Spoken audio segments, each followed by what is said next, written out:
بسم الله الرحمن الرحيم الحمد لله رب العالمين والصلاة والسلام على رسول الله وعليه وأصحابه أجمعين. السلام عليكم ورحمة الله وبركاته. وعليكم السلام ورحمة الله وبركاته. Walaikum assalam wa rahmatullahi wa barakatuh. Man, take the hood off, Bro, bro. you got a hood on, bro. This is what happens when you cut your hair, bro. Like, yeah. Man, you thought he was like light-skinned final boss or something, It's bro. cold outside. Matter of fact, why did you cut your hair?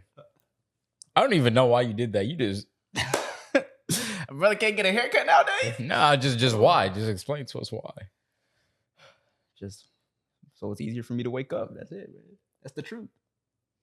Oh yeah, because you got to get up and do your hair and all that stuff, bro. Yeah, not all of us get to wake up and just have our braids ready or whatever. Yeah, whatever but you have. know, you got to exchange. You know, you got to at least get it done at least once a month or something. All right, anyway, I didn't even tell the brothers the topic, but what I wanted to talk about is the difference between being religious and being spiritual. Because a lot of people put the term being religious to mean like the whole aspect of, you know, being religious as a Muslim.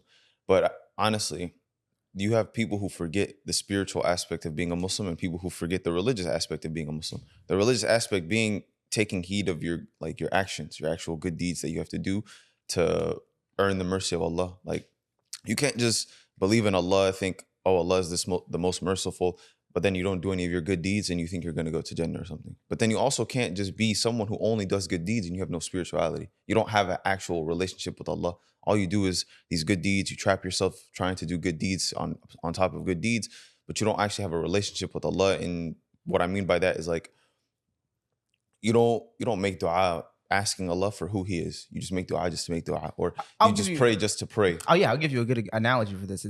It's praying with just movements versus praying like in you actually having your heart submit to Allah.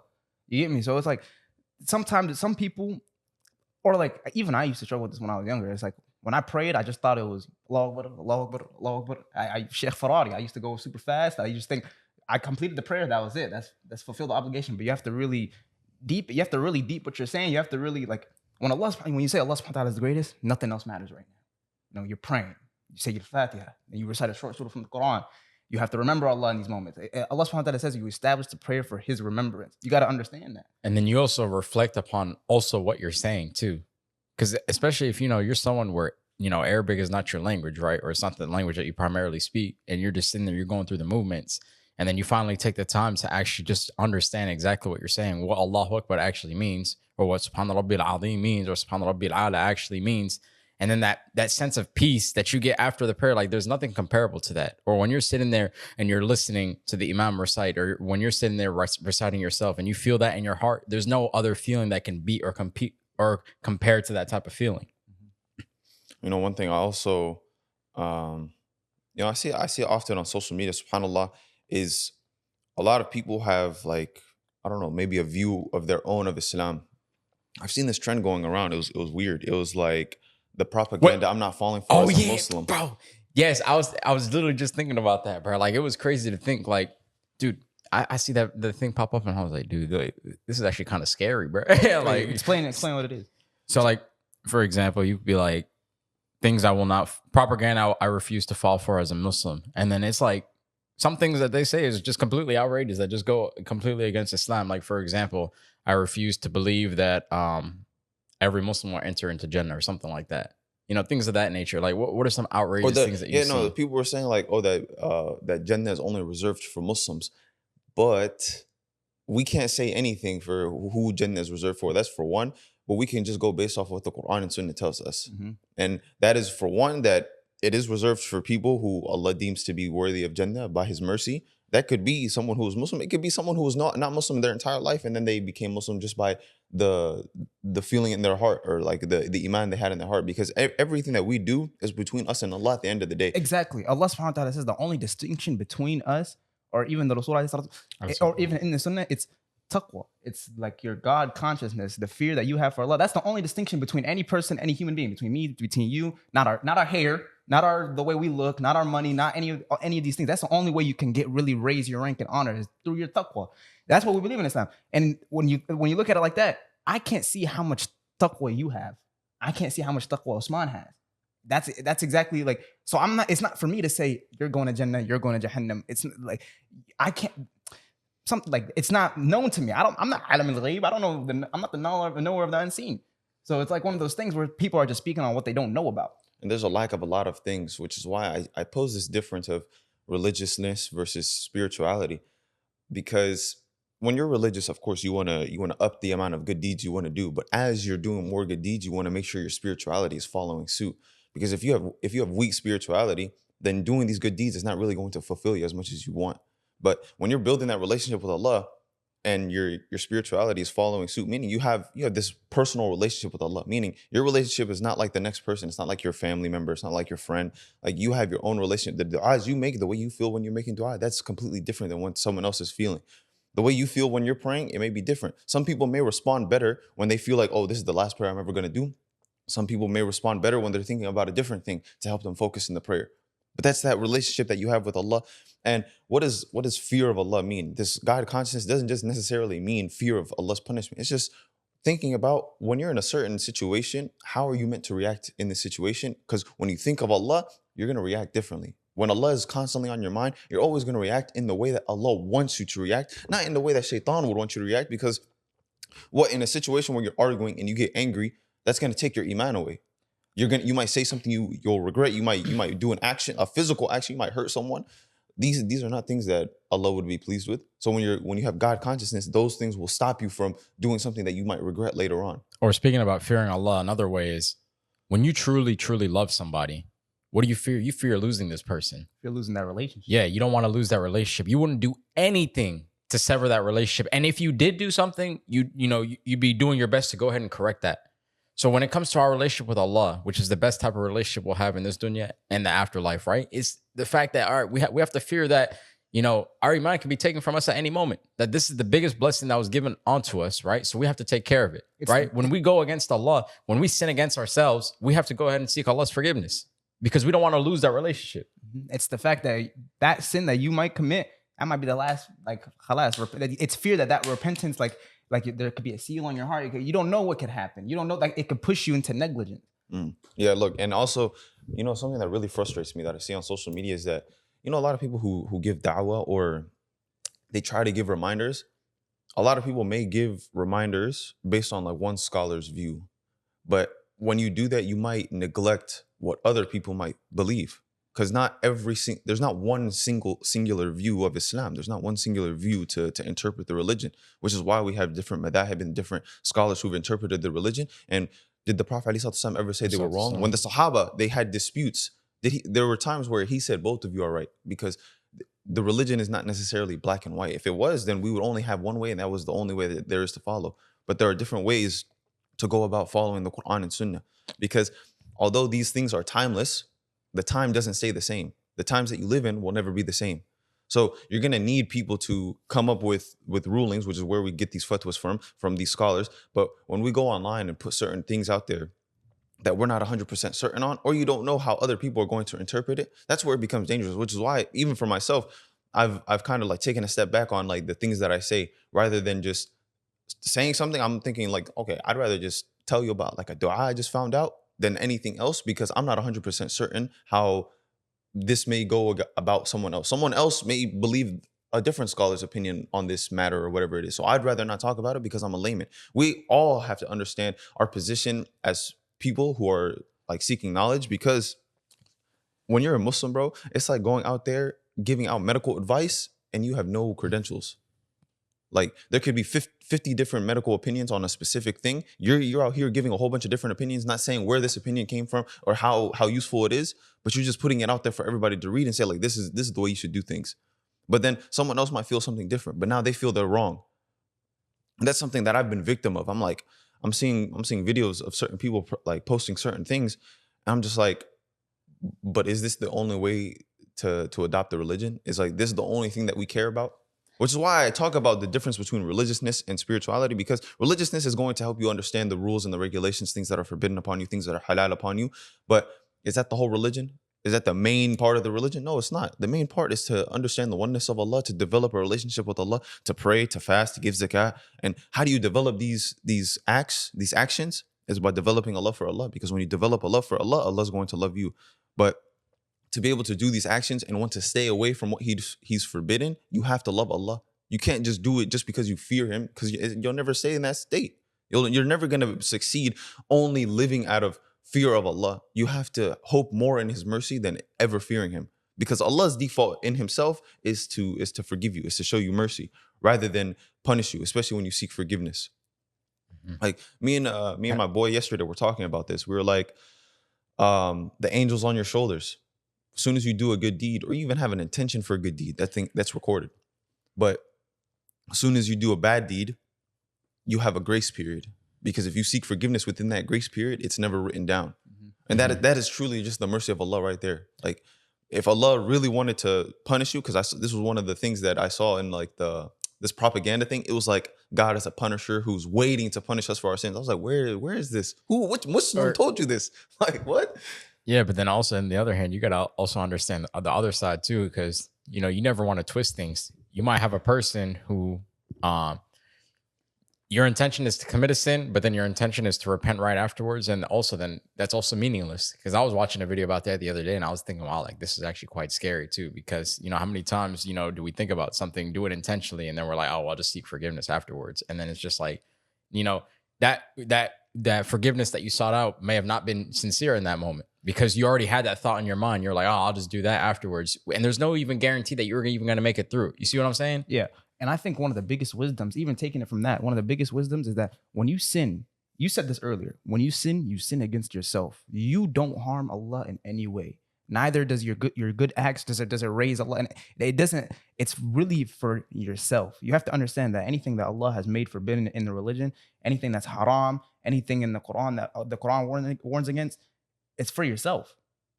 Completely, wholeheartedly. It's so that you could purify your heart, you can become a better person, be a good person. You can become, perhaps be among the mindful and be among a person who reasons. One of my favorite verses in the Quran, Allah subhanahu wa ta'ala describes the disbelievers as cattle, or they're even more worse in their way. That's in Surah Furqan. He says they're like cattle.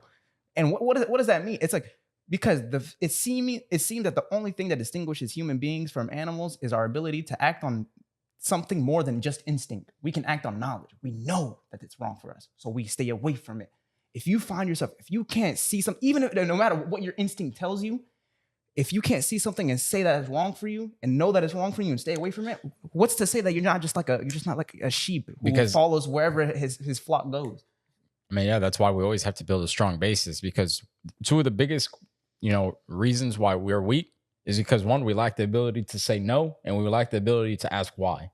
These two things are what's going to, make or break a person. Because, if you're constantly falling into your desires, you can't say no to yourself. You can't say no to your friends. You can't say no to the whispers of shaitan. You got to understand that, you're really weak at that point, because there's nothing that you can do to go ahead and fight. You can't stand up for yourself. You're not standing up for anything. But when you have a basis, when you have a relationship with Allah, you're going to be able to say no to these things. You're going to be able to question things, because why? You're amongst those who reason. You're amongst those, who make a meaning out of something, right? And I want people to understand the connotation behind when you say weak.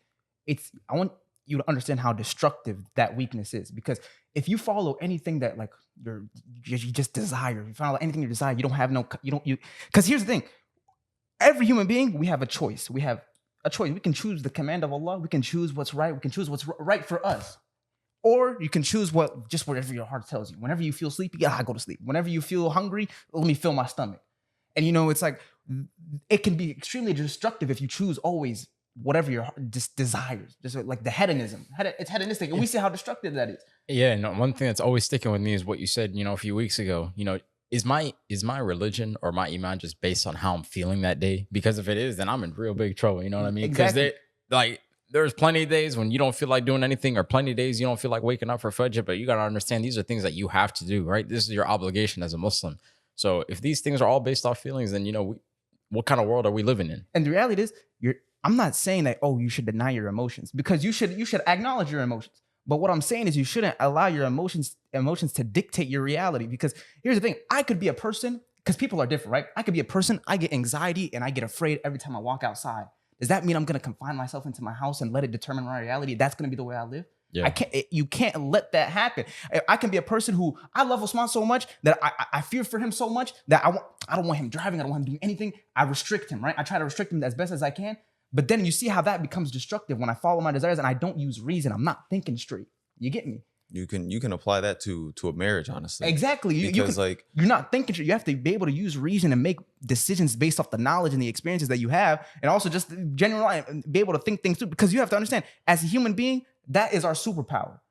I'm not as strong as a boar. I'm not as strong as a cow or a gorilla or whatever it may be. I'm not as fast as a cheetah, but I'm a strategist. I can think. I can develop moves. I can see. I can develop knowledge. I'm not gonna touch a fire 1,000 times because after the first time, I've learned that it's gonna burn me.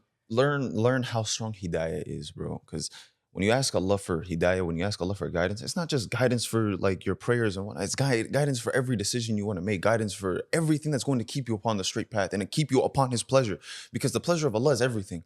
When you get friends, when you treat your family right, when you treat strangers right, when you treat your spouse right, or the spouse you end up marrying, or your children that you have, you all want that to be for the pleasure of Allah. Because when you're doing it for the pleasure of Allah, it's never ending. You never want to stop doing it because you know this is pleasing to Allah.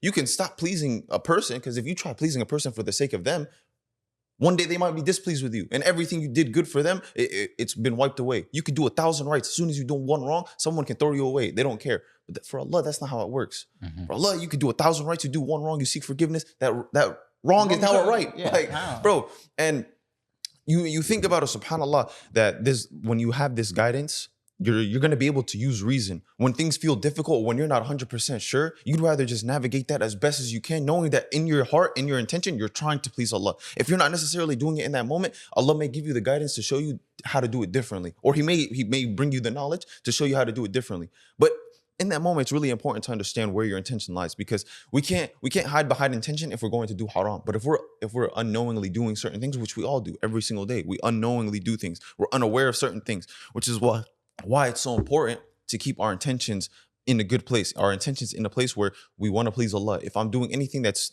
wrong or that may be displeasing to Allah, know that it's from me. It's not from Allah. If I'm doing anything good, know that that's from Allah. And that humbleness and that humility is really what's going to be like your driving factor. Because the world we live in today is difficult.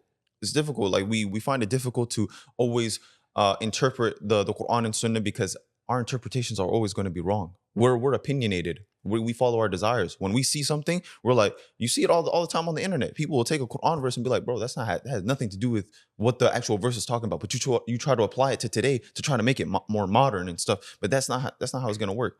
There is a way to live your life as a Muslim in this day and age, but you can't seek to do it on your own.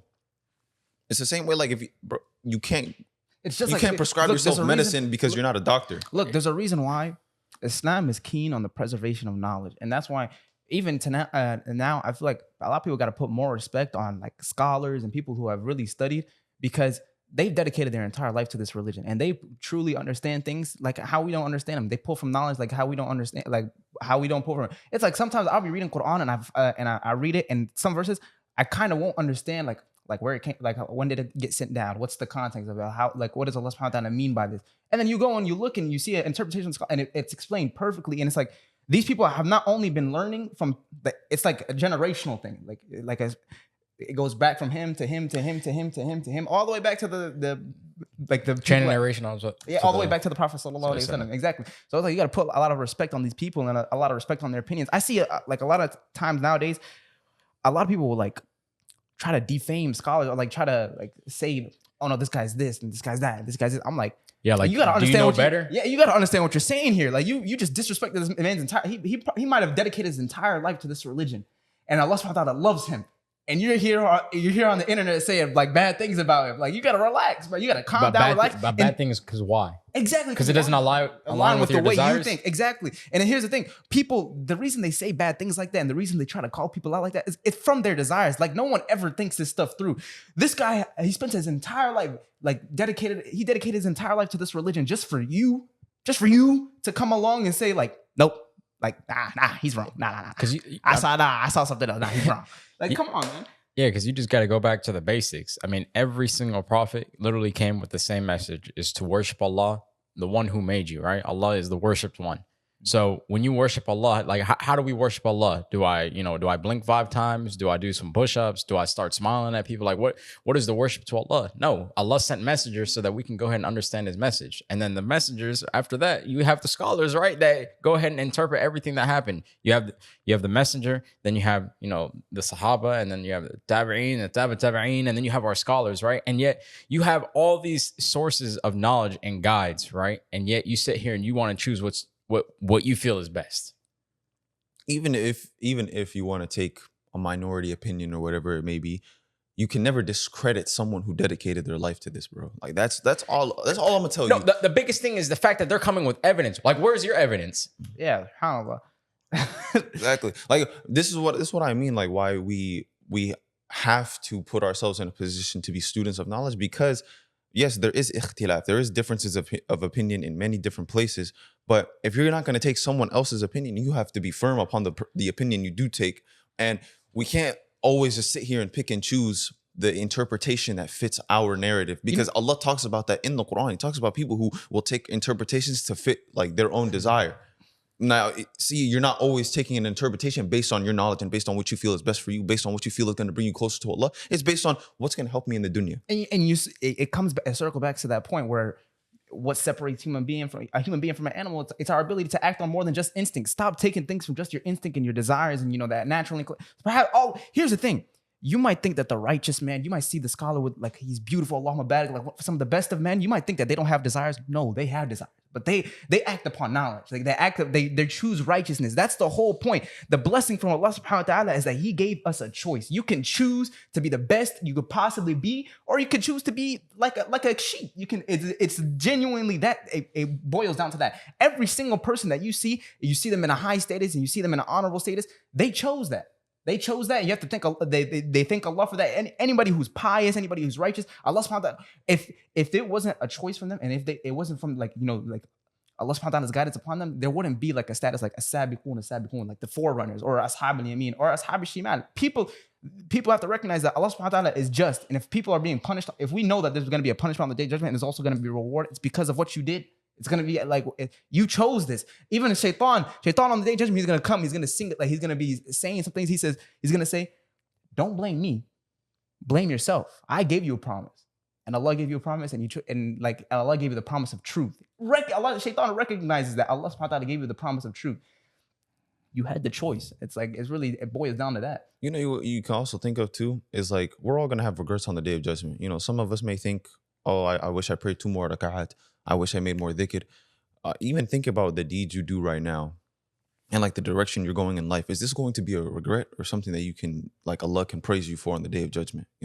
Like certain actions that you do, are these things that Allah may ask you about, and you'll be like, if you were to only send me back, I would not do this anymore, and I'll do more good from what I left behind. Like the people that Allah subhanahu wa ta'ala is going to send to the hellfire, as He talks about in Surah Al-Mu'minun, where they say, send me back. Because now I see, now I believe, like that this is true. So if you send me back, I'll do good. Even though Allah says it's just a word. It's just a word they say. You know how scary that is to me? Because I saw a quote and it says, a man who is not true, there is no goodness in a person who is not true to their word. Because you can say anything you want. I could talk up a storm. I could promise Osman $1 billion. But if I'm not true to my, it literally means nothing. It literally means nothing.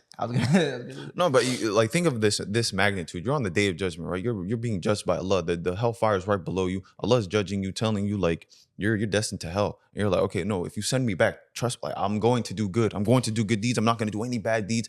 But Allah tells you this is only a word that you say. Meaning you've seen all this. Yeah. You've seen all this. You know all this to be true, and you're still going to go back on disbelief. And around in Surah no, because here's the thing though. Because you also got to understand. Did we not all say Allah is our Lord before we came into this world? Mm-hmm. Like you got to think about that. So the moment that He just does the complete opposite is when we're in the next life, it sends us back here. It's going to be the same type of thing because we were already somewhere where we said it. We believe, right? Mm-hmm. So if you go into the afterlife talking about something we believe, of course you're going to come back and do the same thing because you're just going to forget your ways. You're going. It reminds me, even in Surah Al-Furqan, the disbelievers, they like demanded an assembly from Allah subhanahu wa ta'ala. Like, oh, if only the angels had been sent down. And Allah subhanahu wa ta'ala says they become arrogant within themselves. Like, is this Dude. Like, is this not Like, bro, I'm looking all around. I'm like, bro, is this not enough? Bro, when I heard that recitation, bro, I was like, wow, subhanAllah. Like, it's actually scary to think about. Like, they're like, subhanAllah. Hello. No, because like, who are you to challenge Allah? Yeah. You know what I mean? Just think about that for a second. Like, even think back to our personal experience. Remember when we used to like go on TikTok live a lot, and we used to, well, you for the most part used to debate a lot of people. You heard every single excuse in the book.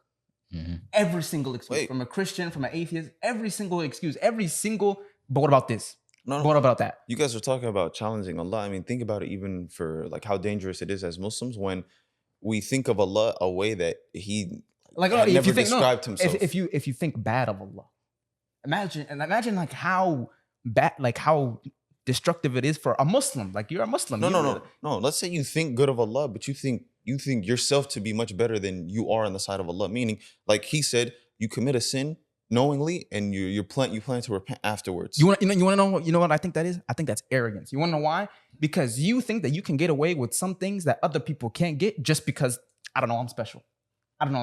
You know what that reminds me of? I'll put in an analogy that everyone can like understand.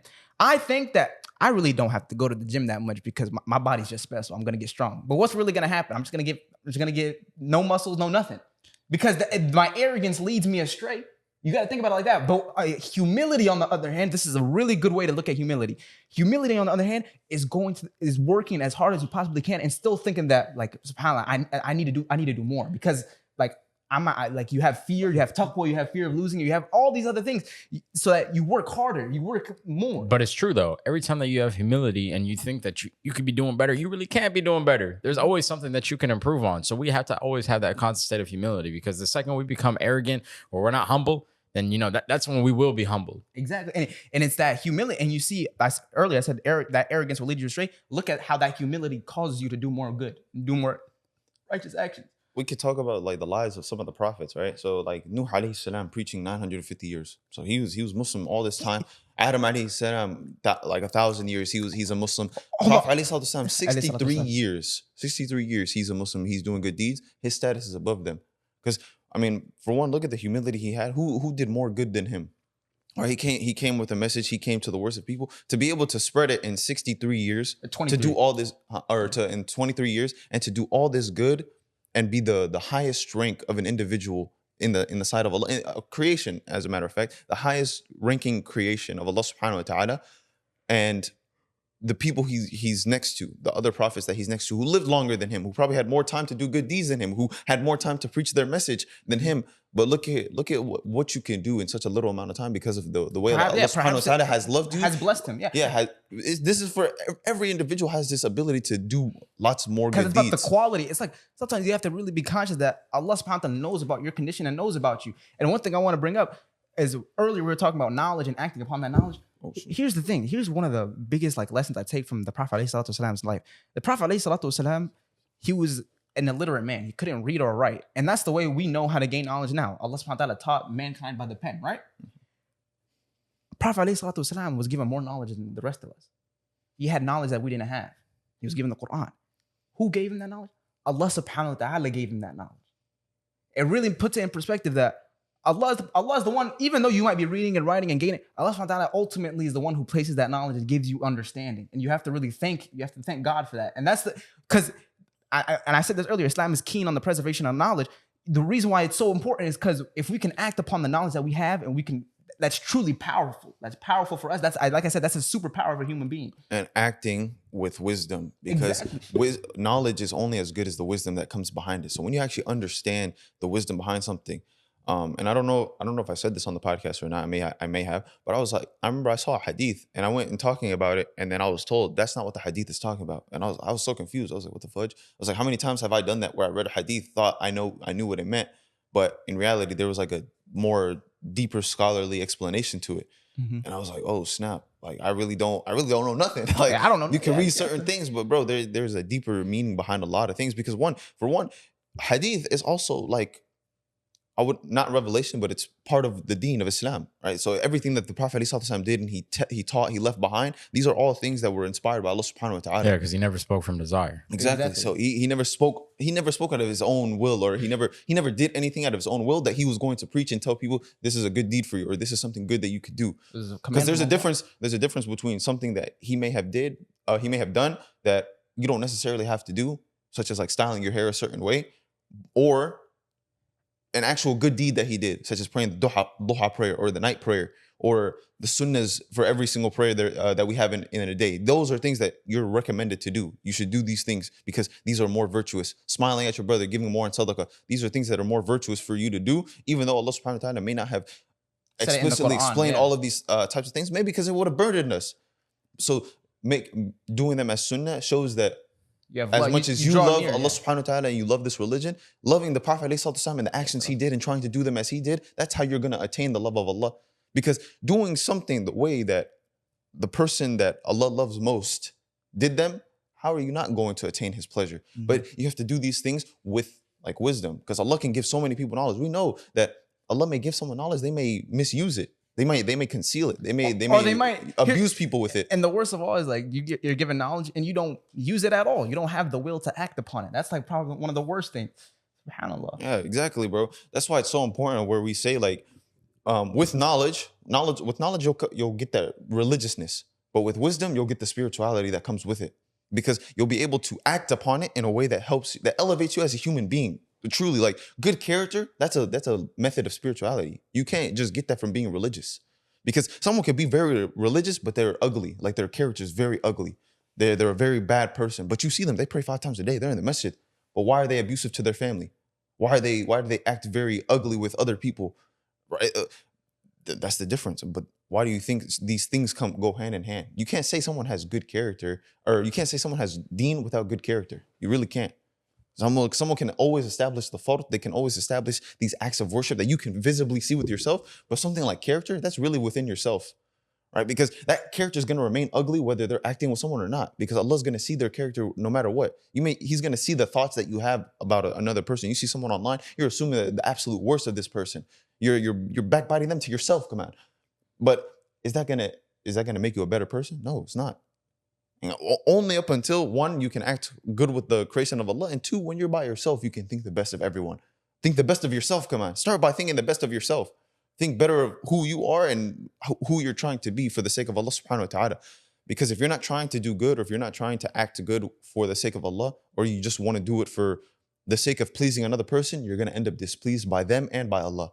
Because whoever seeks to please or displease someone at the cost of their relationship with Allah, they're not going to have either. Yeah, one of my favorite things is there's no obedience to the creation and the disobedience to the creator. You guys ever heard that hadith before? And Prophet ﷺ said there's no obedience to the creation and then disobedience to the creator. And I want you guys to really understand how many times do we actually fall into this, or how easy it is to actually fall into this with especially just the people that we hang around. Our friends might convince us to go ahead and do something haram, right? And you know in your heart that it's haram, but you still choose to do it because you don't want to make them mad. Or when your boss tells you to do something or to be here at a certain time, but you know you have to, let's say, for example, be at Jum'ah, and you're like, nah, I'm going to go ahead and just listen to what my boss has to say or my teacher has to say, and now you're disobeying Allah. Like, I want you to understand that. Like, you should never be put in a position where you're choosing, what someone has to say before what Allah has to say. Let's always put it in perspective. For example, if you were to miss work for Jum'ah, that doesn't mean you just ignore your boss. Go to Jum'ah and be like, look, I had to be something. Like, no, communicate, bro.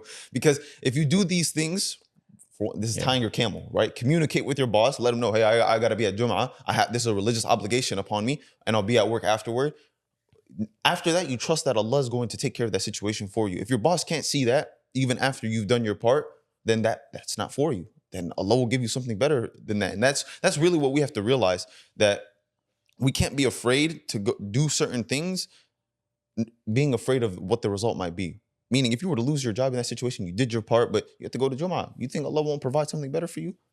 That's true tawakkul on Allah. And that's what tying your camel is going to look like in like an everyday situation, or not an everyday situation, but a daily situation, a life situation.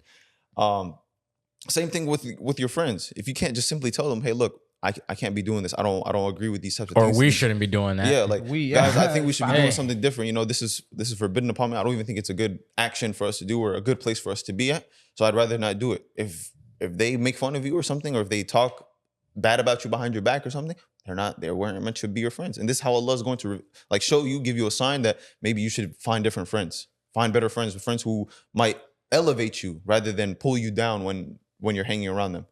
But that, inshallah, I hope you guys took some benefit from this podcast. As always, these are reminders for us as well as for you and advices, inshallah. The reminder is always going to benefit us as believers, so we should try to take that as best as we can and try to act upon them to the best of our ability. And may Allah subhanahu wa ta'ala grant us all knowledge and wisdom that we can act upon it and ponder upon it. And with that, assalamu alaikum wa rahmatullahi wa barakatuh. Make sure to share this with your friends and family. Never know whose life you can change by sharing this video. Assalamu alaikum wa rahmatullahi wa barakatuh. Assalamu alaikum wa rahmatullahi wa barakatuh.